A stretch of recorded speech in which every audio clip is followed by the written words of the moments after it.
Welcome to today's class. आज जो हम टॉपिक डिस्कस करेंगे वो टॉपिक है मस्क्यूलर टिश्यू। तो हम आज स्टार्ट करेंगे मस्क्यूलर टिश्यू।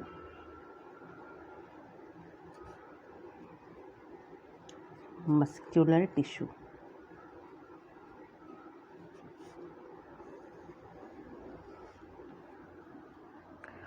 मस्क्यूलर टिश्यू के जो सेल्स होते हैं वो इलोंगेटेड होते हैं। Cells of this tissue are elongated and are called muscle fibers. Muscular tissue के जो सेल्स हैं वो इलोंगेटेड होते हैं। वो सेल्स ऐसे होते हैं, लंबे लंबे इलोंगेटेड ऐसे होंगे, या फिर वो सेल्स ऐसे होंगे, डिपेंड्स अपॉन टाइप। अगर स्मूथ मसल है तो स्मूथ मसल की सेल इस तरह की होंगी। अगर स्केलेटल मसल है तो स्केलेटल मसल की सेल इस तरह से होंगी। तो ये स्केलेटल मसल की सेल है, ये स्मूथ मसल की सेल है। तो the cells of this tissue are elongated and are called muscle fibre. So cells of this tissue, cells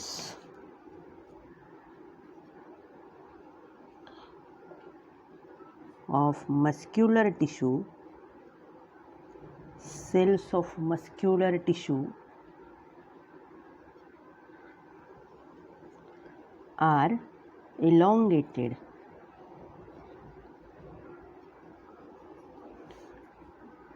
and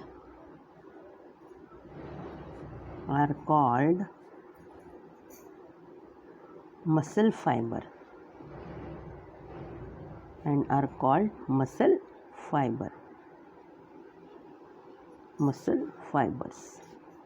So cells of muscular tissue are elongated and are called muscle fibers. Such elongated cells of muscular tissue are called as muscle fiber. अगर ये skeletal muscle है तो skeletal muscle की जो cell है, skeletal muscle की जो cell है या फिर मसल फाइबर है वो इस तरह से होगा। अगर सेल स्मूथ मसल की है तो वो इस तरह से होंगी, स्पिंडल शेप। सो सेल चाहे कौन सा भी मसल्स हो, कोई कौन सा भी मस्कुलर टिश्यू हो, सेल्स तो इलोंगेटेड ही होंगी, लेकिन उनमें थोड़ा सा क्या होगा, वेरिएशन होगा शेप में। जैसे ये स्मूथ मसल की जो सेल है वो स्पिंडल शेप है, एंड ये जो स्केलेटल मसल की जो सेल है वो सिलेंड्रिकल है, लेकिन है तो elongated. So cells of muscular tissue are elongated and are called muscle fibre. Next point ये है कि each muscle fibre is covered by membrane and that membrane is called as sarcolemma. Each muscle fibre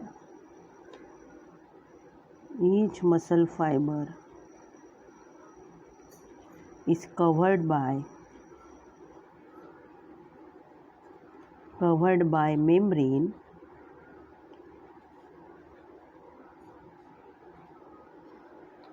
sarcolemma.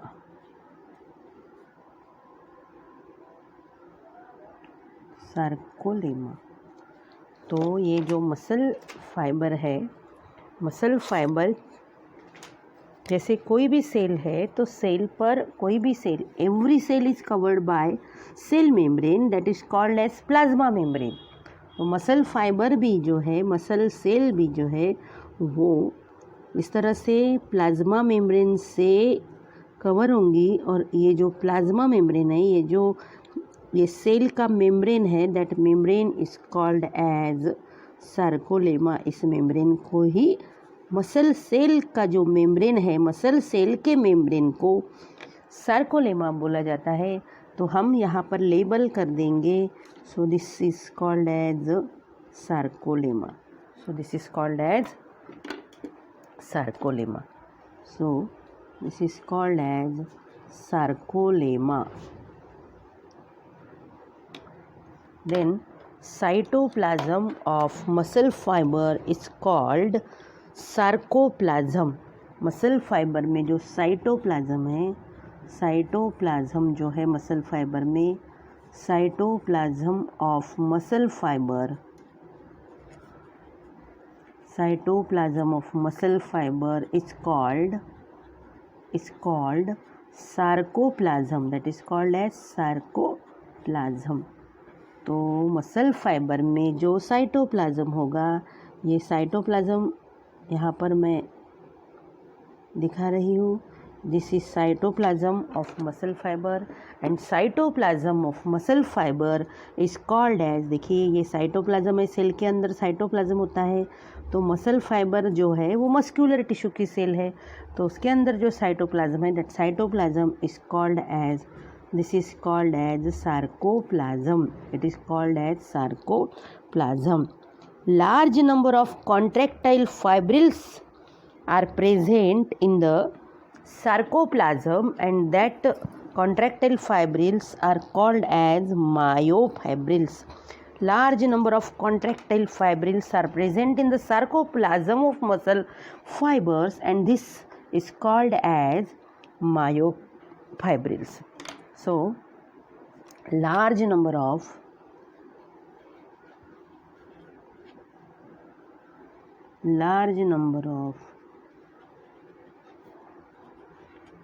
contractile fibrils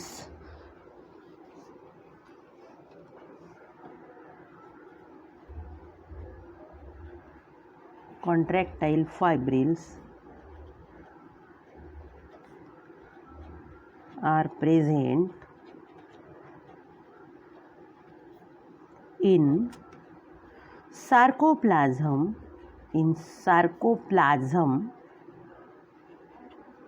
of muscle fiber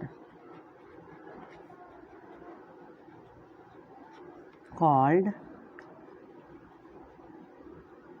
myofibrils.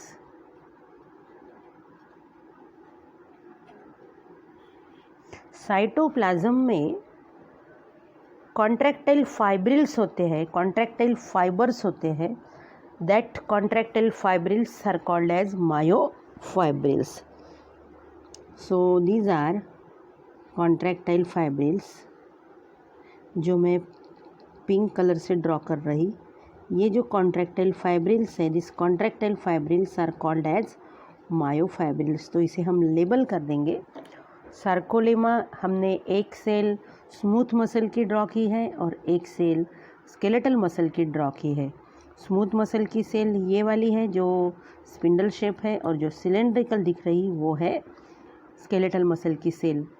Cell मतलब muscle fibre. एक जो single cell होती है muscular tissue की, that single cell is called as muscle fibre. And ये इसके अंदर जो साइटोप्लाज्म होता है मसल सेल का, that cytoplasm is called as sarcoplasm. And sarcoplasm में बहुत सारे फाइब्रिल्स दिखेंगे. तो वो जो फाइब्रिल्स है, कॉन्ट्रैक्टाइल फाइब्रिल्स है, वो कॉन्ट्रैक्ट होते हैं. तो उन कॉन्ट्रैक्टाइल फाइब्रिल्स को क्या बोलते हैं? कॉन्ट्रैक्टाइल फाइब्रिल्स को बोलते हैं मायोफाइब्रिल्स. तो हम यहाँ पर ये लेबल कर देते हैं. यहाँ पर इसको देखिए, ये मायोफाइब्रिल्स हमने ड्रॉ किए हैं. ये मायोफाइब्रिल जो है, मायोफाइब्रिल्स अब क्लियरली दिख रहे होंगे आपको. ये मायोफाइब्रिल्स ये पैरेलल है मायोफाइब्रिल्स. तो इनकी जो अरेंजमेंट है वो पैरेलल है. तो ये है कॉन्ट्रैक्टाइल फाइब्रिल्स. देखिए ये, these are called as myofibrils.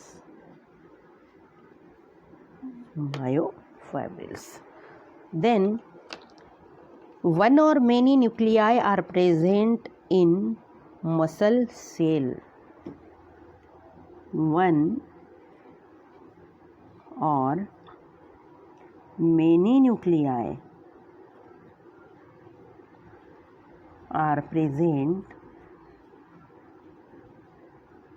in muscle cell, मतलब मसल फाइबर. मसल सेल में एक या फिर एक से ज़्यादा न्यूक्लियाई हो सकते हैं. देखिए ये स्मूथ मसल फाइबर है, स्मूथ मसल फाइबर में सिंगल न्यूक्लियस होता है। एंड ये स्केलेटल मसल फाइबर है, स्केलेटल मसल फाइबर में बहुत सारे न्यूक्लियाई होते हैं, मेनी न्यूक्लियाई होते हैं। तो स्मूथ मसल फाइबर में एक न्यूक्लियस है, सिंगल न्यूक्लियस है।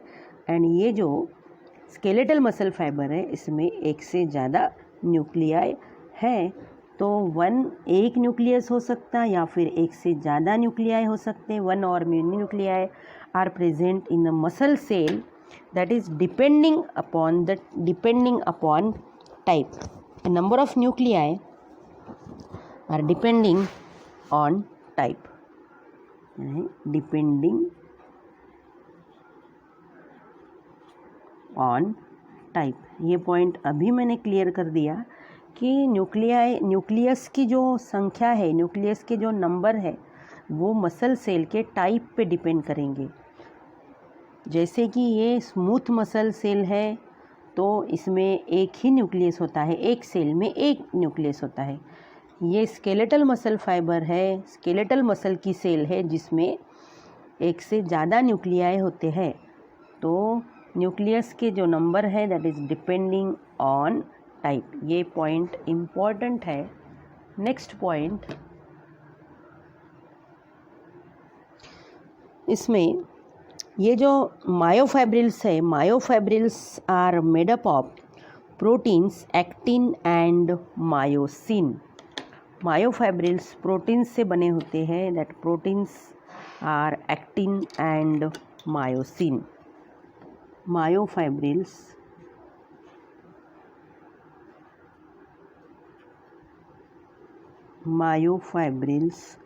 Are made up of proteins actin and myosin. दो प्रकार के प्रोटीन्स से बने हुए होते हैं ये मायोफाइब्रिल, एक्टिन एंड मायोसिन। ये दो प्रकार के प्रोटीन्स होते हैं मायोफाइब्रिल में, एक्टिन एंड मायोसिन। मायोफाइब्रिल्स मतलब ये कॉन्ट्रैक्टाइल फाइब्रिल्स जो मसल सेल के साइटोप्लाज्म में है। साइटोप्लाज्म मतलब सार्कोप्लाज्म, इसे भी लेबल कर देते हम। ये न्यूक्लियस है, दिस इज न्यूक्लियस। तो ये जो मायोफाइब्रिल्स है, myofibrils are made up of protein actin and myosin. इसमें muscle cell contain large number of mitochondria. Muscle cell contain large number of mitochondria. Next point है ये, muscle cell contain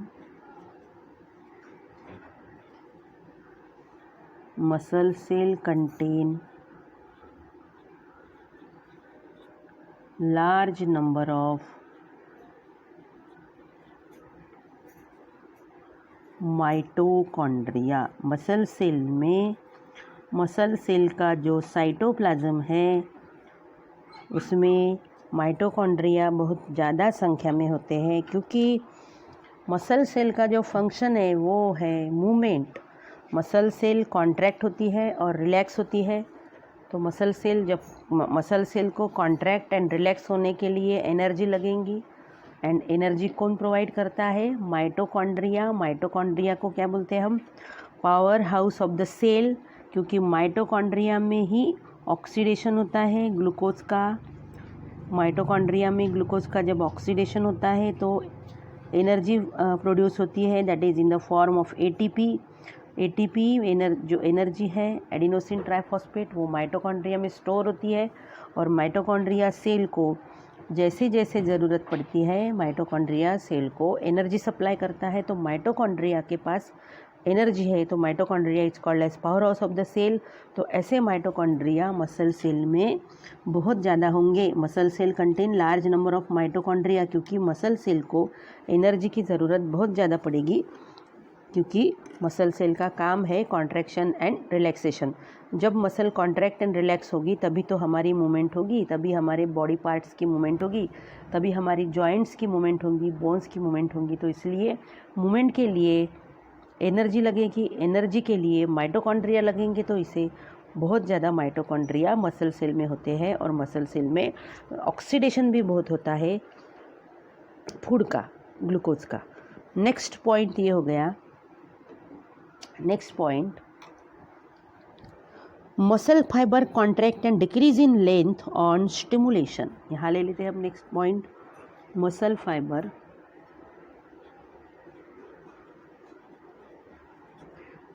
fibres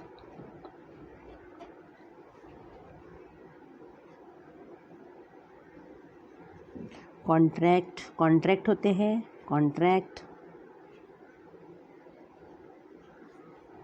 and decrease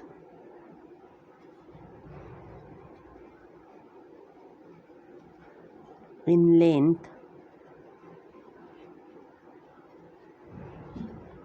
on stimulation.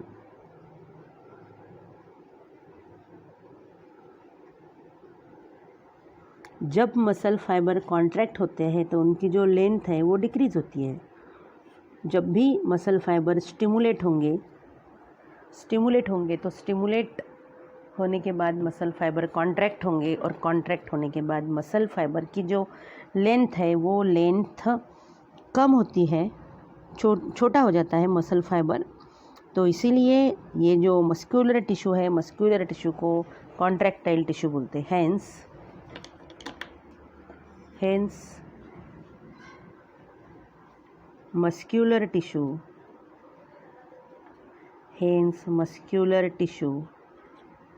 is called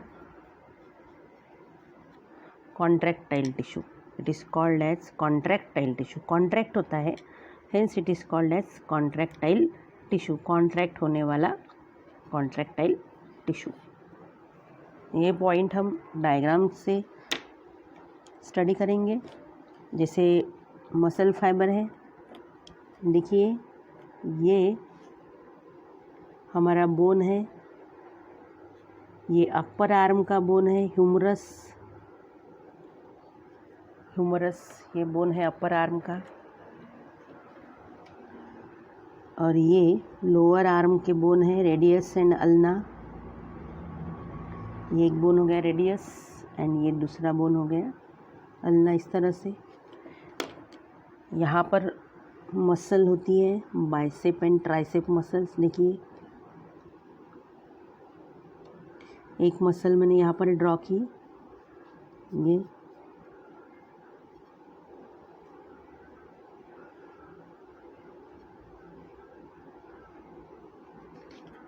इसकी जो pair है, देखिए ये पीछे की तरफ से है इस तरह से,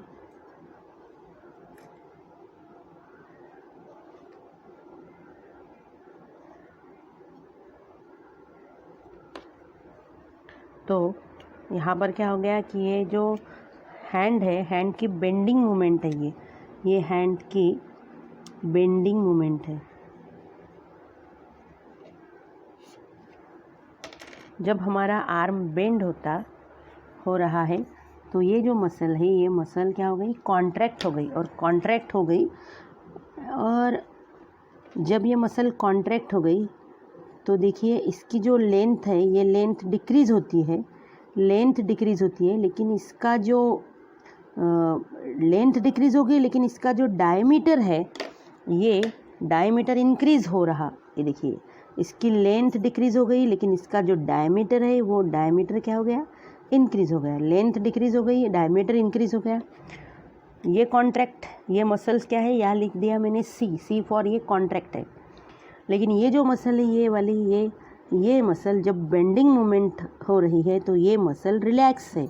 जब ये मसल्स रिलैक्स होती है तो ये इसकी जो लेंथ है, लेंथ बढ़ गई है, इसकी लेंथ बढ़ गई, लेकिन इसका डायमीटर क्या हो गया, कम हो गया। ये आर लिख दिया मैंने, आर फॉर रिलैक्स। तो इस तरह से जब भी कोई मसल कॉन्ट्रैक्ट होता है, कॉन्ट्रैक्ट होने से उसकी जो लेंथ है वो डिक्रीज़ होती है। कॉन्ट्रैक्ट कब होगी मसल? तो स्टिमुलेट होगी, जब भी मसल स्टिमुलेट होगी तो मसल कॉन्ट्रैक्ट होगी।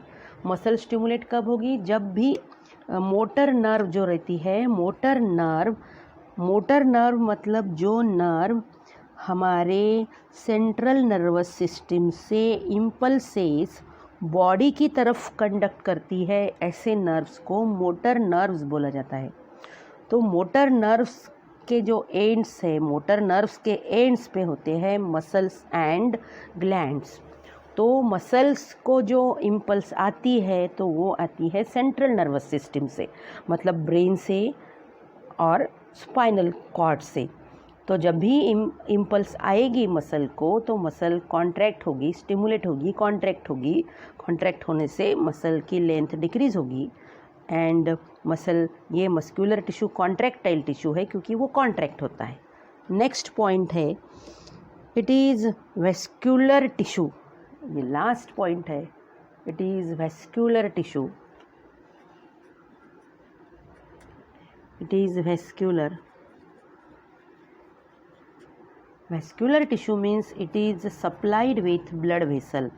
It is supplied with blood vessel. Vascular tissue मतलब इसमें blood vessels है, इसलिए इसे बोलते हैं vascular tissue.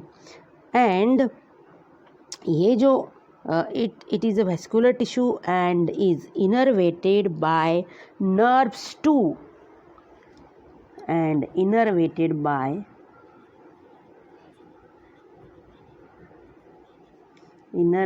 by nerves too. इसका मतलब है कि ये तो वेस्कुलर है, इसमें ब्लड वेसल्स होती है मसल्स में, and it is innervated by nerves too. इसमें नर्व्स एंड होते हैं। कौन से नर्व्स एंड होंगे इसमें? तो मोटर नर्व्स। तो इस तरह से हमने ये मस्क्यूलर टिश्यू के जनरल कैरेक्टरिस्टिक जो है, मस्क्यूलर टिश्यू के जनरल कैरेक्टरिस्टिक आज स्टडी किए। इसके नेक्स्ट वीडियो में हम जो 2 मसल्स हमारी रिमेनिंग है, that is skeletal muscles and cardiac muscles, वो हम स्टडी करेंगे।